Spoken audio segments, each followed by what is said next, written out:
สบายดีตอนกลางคืนพี่น้องเอ้ยสบายดีเบิดสุขุสุขคนเนาะตอนนี้ก็20:30ทันว่าเนาะก็ยังบ่ทันนอนอยู่ยังติดอยู่ดองๆอยู่เอ้าสบายดีสบายดีป่าลุงนาซานอนเลยนาซา นั่งนอนแล้วบ่ลูกนั่งบ่จะนอนแล้วบ่ปากได้คันบ่จะนอน เอ้าเอ้าเอ้าเอ้ยเอ้าเฮ็ดแล้วท่านนี่เอ้าร ถเพิ่นมาก็ได้เอามาขี่บ่ แล้วก็บ่เสร็จถ่ายเลยก็ขี่อีกล่ะบ่ทันสากแบตถ่ายว่าสิเอาขึ้นสากแบตถ่ายอยู่ใช่ลูกใช่ มันน่าอยากตายแล้วแหละมัน ตัดให้ซะ เหยียบบ่อยากไปล่ะสากไว้พอให้หมอพักเพลงโอ้ยลงลูกลงนั่งดีๆแล้วโอ้ย นั่งนี่ขี่ไปดีก็บ่ไหว้ได้ลูกเอ้ยยัง ไปแน่บ่ฮ้อนเอากันได้เนาะมื้อนี้เนาะ ไว้ให้น้องนะไว้ให้น้องนะ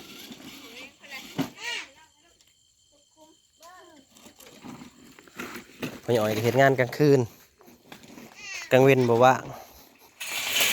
สันที่เก่าเลยพามานิ่วอันนี้ให้พี่น้องนิ่วกระท่อมน้อยเฮาล่ะสื่ออยู่บ่ได้ได้ยีดอกสำเนียงโอเคกระท่อมสมัยปูกระท่อมน้อยแต่ว่า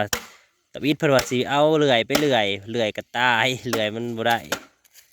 ก็จำเป็นต้องหาเพิ่นพาให้บ่นี่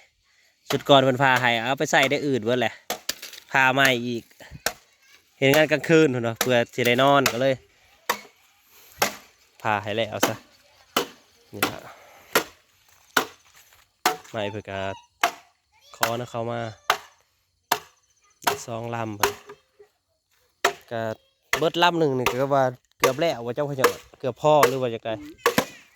เบิดลำหนึ่งนี่ก็เบิดตูบกับสิเบิดทอด80ปีกีบอยู่บ่หรือประมาณ80ดีแหล้วเต็มที่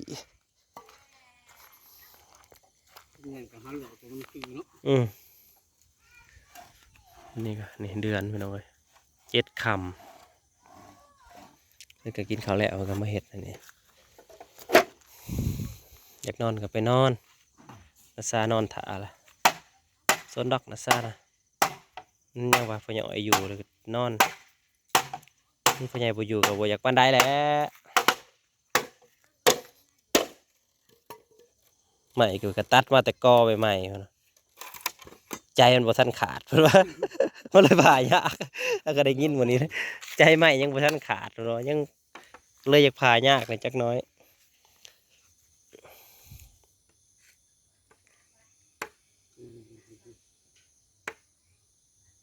โอ้มีหน้าไหมเนาะอยู่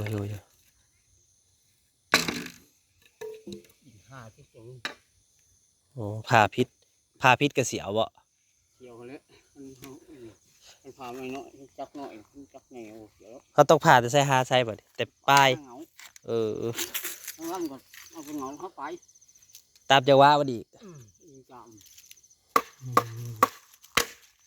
อันนี้เบิดจักกันนั่นเลยถ้าก็ได้รับป้องหนึ่งบ่ถอดหนึ่งบ่ถอดหนึ่งถอดละ8 อันนี่หน่อย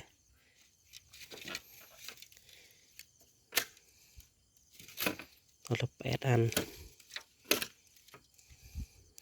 พาอะไรก็ตอกเลยรูปเอาแล้วก็ซื้อตะปูมาตอกสปูอันนั้นตะปูน้อยน่ะสอดอยู่ตีสันนี่พอดีมันจะหมดแตกเนาะเราก็ใส่2เอานะตะปูน้อย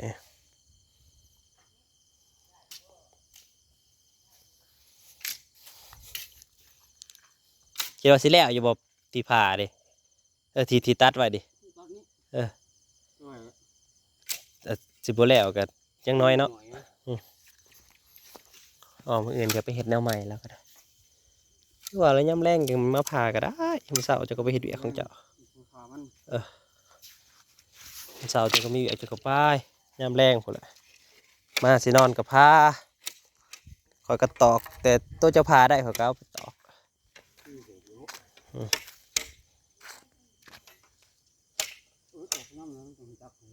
ตอกไปน้ำพาไปน้ นี่แหละ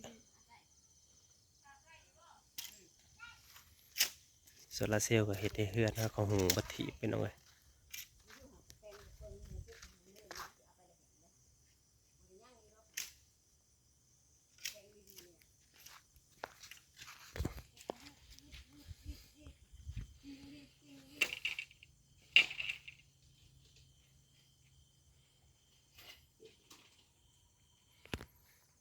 เนี่ยก็ตอนกลางคืนพอเก็บเงินได้ก็สิซื้ออีกโซลาร์เซลล์อันหนึงพุ่นเนาะสิไปติดอยู่กระท่อมน้อยตัวนะกระท่อมน้อยว่าตัวสิไปเฮ็ดอันนี้ล่ะพอได้นั่งเปลี่ยนบรรยากาศนั่งกินข้าวนั่งหยัง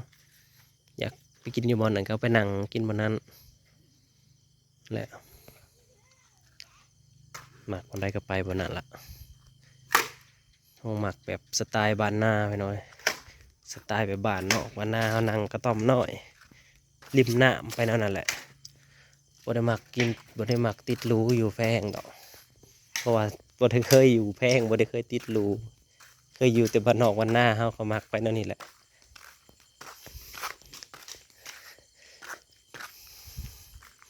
มักกระท่อมน้อยมุ่งหญ้า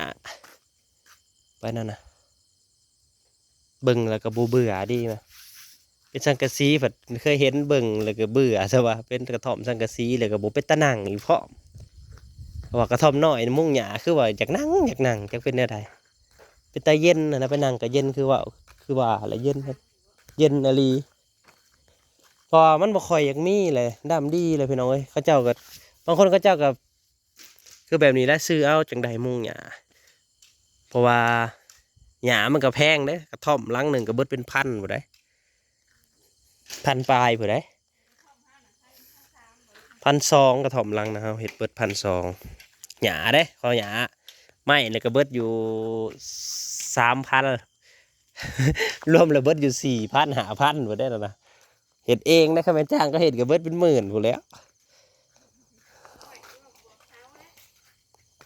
เสาอีกแล้วว่าเบิดเป็น5,000 6,000ลังน้อยแต่ว่างบมันบ่ได้น้อยเด้อกระท่อมฮะแล้ววะโอ้ยังอยู่บ่สิมาต่อมุงเฮือนนั่นครัวอยู่บ่งชานนี่เป็นยามน่ะฝนตกแล้วมันฝนสาดก็เลยสิย้ายอันจานดาวเทียมออกแล้วก็สิมุง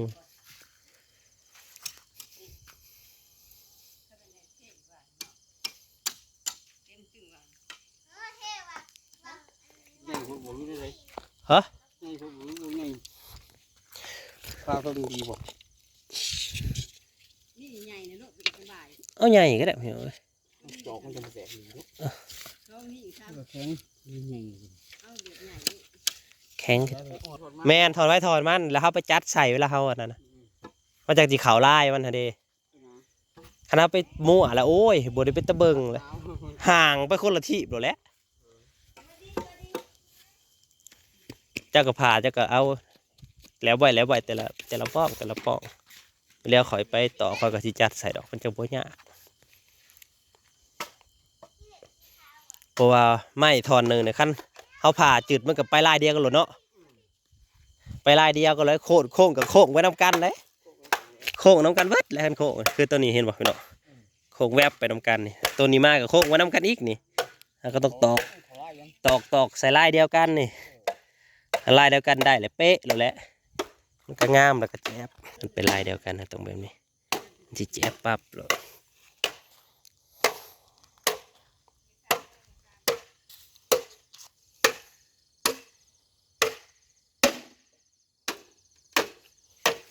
เพราะว่าคอยเคยเห็ดเถียวเอามาผสมกันไปกันบุเป็นเลยจักสั่งจนบังอันนั้นกับพี่มันหงะออกไปหน่อยไปด้วยกันบ่รอด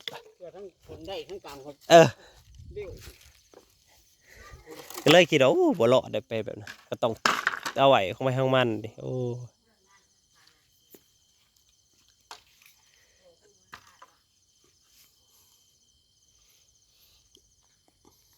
แล้วอยู่ดอกกับไปมากันบ่ทันเด็กสัม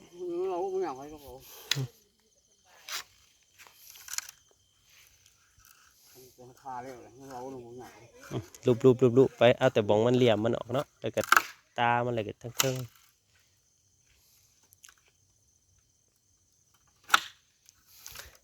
ว่าเรื่องตะกี้เขาเจ้าซับเอาเนี่ยเนาะพ่อใหญ่อ้อย ผักเขาบอก ไม่เป็นแผ่นเลยพี่น้องเขาเจ้าก็ซับไปเลยปอกปอกปอกแต่ว่ามันบ่ได้ขาดออกจากกันเวลาไปพืบบ่ลงเอาลงไปนั่งวันที่ไปนั่งมันหนีบก้นแล้ว มันหนีบก้นพี่น้องเอ้ยบางทีหมู่มานั่งอยู่ส่วนผมมันหนีบเพราะตักผี นี่เขาพาไปที่ไหนเขา ฮะ เขาคุบแล้วเขาเดี๋ยวพา พากระตาที่เขามาขายเลยนะอืม ครั้งหนึงวันนี้เขาพาลงเลยอันนี้ มันล่ำใหญ่อยู่ตัวเขาเอามาขายมันอย่าง เพื่อเขาทำมือนี่ อ๋อแต่ว่าเขาถูกก่อนวะ เขาทุบ ถูกเลยจากสี่ก็วะ อืม เออ แต่เขาจะพาขี่เอาไข่ขี่รถพาเส้นนี้ เออ เขาขี่ทางเดียวออกมาเขาจะมีเส้นแบบ ปันนี้ซานเป็นแผ่นเลยนะ อืม เป็นเพื่องเงินไหมนะ อืม เออ มุดถอนหมดเลยที่เขาเห็นเขาชันเลี้ยงเขาจ้างชันหนึ่งเป็น7,000 กีบเลย เฮิงว่าอย่างใด ก็บ่เพิ่งเลย แผ่นหนึ่งได้ มือได้อยู่คิดเขาบริษัทเขาเห็นที่เขาชันเขาทำเหรอไปเขาจ้างชันน่ะแค่นี้7,000 มาแล้วมาได้น้อยนะมักก็แท้ได้จากมาเบิ่งพ่อใหญ่อ้อยนะควักเอาอีกได้ดิแวบอีกได้เราบ่เข้ากันเลยมาออกมากระซัง เขาเมื่อ ก็ เลย นำข้าวหมกมันนั่งบน เขา ได้ บอก ก็ได้ เขา นี่เบิ่งข้างในอีก เขาตัวมืดแต่เขาว่าเขาตัว นั่นแม่อุ้ง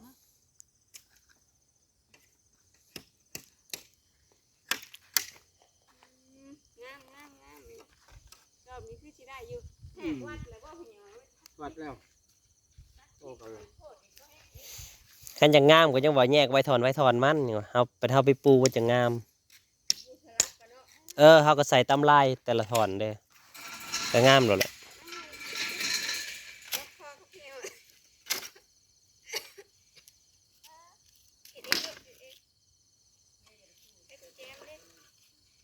ปูนิ่วนิ่งใช่วันนิ่งนี่นิ่งใช่วันนิ่งทุกวันวันนี้เขาไปคนละลาย นี่ท่อนหนึ่งว่าพี่น้องบดล้ำบ่นี่ เปิดลำหนึ่งตอนหนึ่ง2 ทอน3 ทอนนี้4 ทอน5 ทอน เจ้าพักเนาะเฮ็ดกลางคืนเนาะ ก็บ่ได้ให้เราเร่งยังว่าสมมุติว่าเราเฮ็ดนี่เราเลยก็มื้ออื่นตอนแรกให้เราเฮ็ดอีกลำนั้นคันฮักมื้ออื่นมาเฮาก็ตอกไปมันเหลือสำได้ก็ นางเล้าก็ก็นางเขาแบบ ตื่นเช้ามาบ่เปิดตื่นเช้าแล้วก็นั่งเล้า มื้ออื่นนี่มีงานยังมื้ออื่น จับขึ้นเก่าจับขึ้นเก่าเขา ได้รายได้เลยพื้นเจ้านะ ตายถึง สิปั้นใหม่บ่หรือได ปัดใหม่เลยขาย ได้จังได๋น้ำมันใส่ ทำหวยดิ ยังอยู่บ่ นั่งรถทำเหงรถรถหวย สั่งภาษาต้องขึ้น อืม นำมันกุบยกจริงให้เป็น6 เฮ็ดโลดทานนะข่อยสิซื้อน้ำเจ้าดอกไว้พอตามนั้นแหละเพราะว่าทานข่อยเบิดแล้วตัวนี้สิบ่ได้ดังยามหน้านะก็ได้ข่อยได้ทานก็ได้เห็นว่ากันสิบ่อนาคตก็บ่ไหวก็ได้เห็นว่าเอาขึ้นมาก่อนว่าโอ้เออ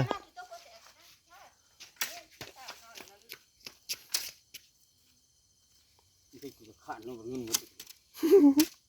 เงินเบิดแล้วเงินเบิดแล้วเจ้าแล้วสิขี้ข้านบัดนี้ จะขาดกันเลย เงินก็กินเบิดแหละเพิ่นว่า เบิดก่อนอ้าวทุกขาดออกมา ก็บ่อยากเฮ็ดไปได้เลยคันว่าเงินยังอยู่ทางหน้าอยู่ฮู้ไว้พอสิหาเอาแน่อยู่